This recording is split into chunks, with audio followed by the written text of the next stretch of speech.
Name's Alyssa. I should start this story out by letting you know that I am a witch. Not a fake cute one on Halloween, but a real one. At one point, I also wanted to be a nun. As you can tell, I very much was a disappointment to my parents.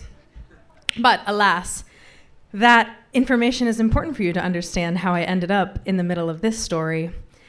One day, I was driving down beautiful Queen Street into Lancaster City, driving my Subaru with my husky shepherd happily hanging his mouth and tongue out of the window, listening to some music, on our way to a meeting, having a great time, when some sweet, innocent teenagers, you know how teenagers are, came walking into the middle of Queen Street. And so, of course, I thought, they just want to cross the street. And I slowed down and was so happy to just see them enjoying their day, when out of fucking nowhere, they threw a dead squirrel at the front of my car. And I reacted like any reasonable person would, and I pulled over on the side of the road, threw my car into park, and they started running, so I started chasing them. And unbeknownst to me, they started running into all places, a cemetery. You know the cemetery there on Queen Street, coming into the city. What's it called? It's on the right. Woodward Hill. Nobody knows the name of the cemetery? Wow, you guys are really cool. Take care of your ancestors. I see that. So anyway, I start chasing these two teenagers, only to see that it's actually 12 to 15 teenagers. But that didn't stop my adrenaline, and I just kept running after them, and they were running away from me, probably thinking, this fucking crazy white lady, what is she about to do?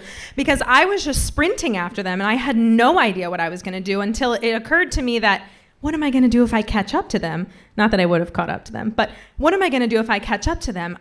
I don't know what I'm going to do. But this is a desecration they have to pay. And so I stopped myself at the top of the cemetery. It kind of comes up to a hill. They were all still running away from me. A couple of them in the back were like, hey, we were just kidding. It was just a joke. It was just a joke. Like, what is going on with this lady? And I was like, I got to scare the shit out of these kids. I'm going to pretend to put a hex on them. And for anyone who's worried or rubbing their rosary in their pocket, in my tradition, we don't believe in hexing people. We believe that everything returns to you threefold. So I would never actually hex a bunch of teenagers. Maybe I would, I don't know. But in this case, I was like, I'm gonna scare the shit out of these kids. And a lot of them had reached kind of the perimeter fencing and were debating like, am I gonna jump over this? What am I gonna do? And so I just stopped myself and I stood on top of a grave, rest in peace. I said some prayers to them later. And I squatted down and I put my arms in the ground and I just started speaking in, I don't know, maybe witch tongues. And I pointed to every single one of them and I said,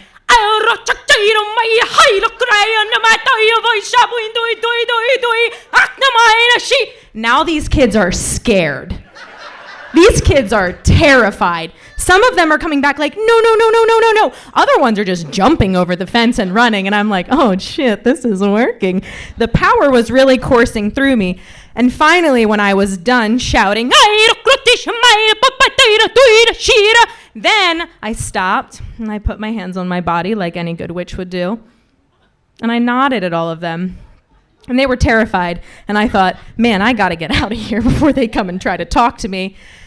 And now I look back on that moment, and I know that for the rest of their lives, every time something terrifying happens to them, they're going to wonder if it's because that crazy-ass witch in the cemetery that day put a hex on them.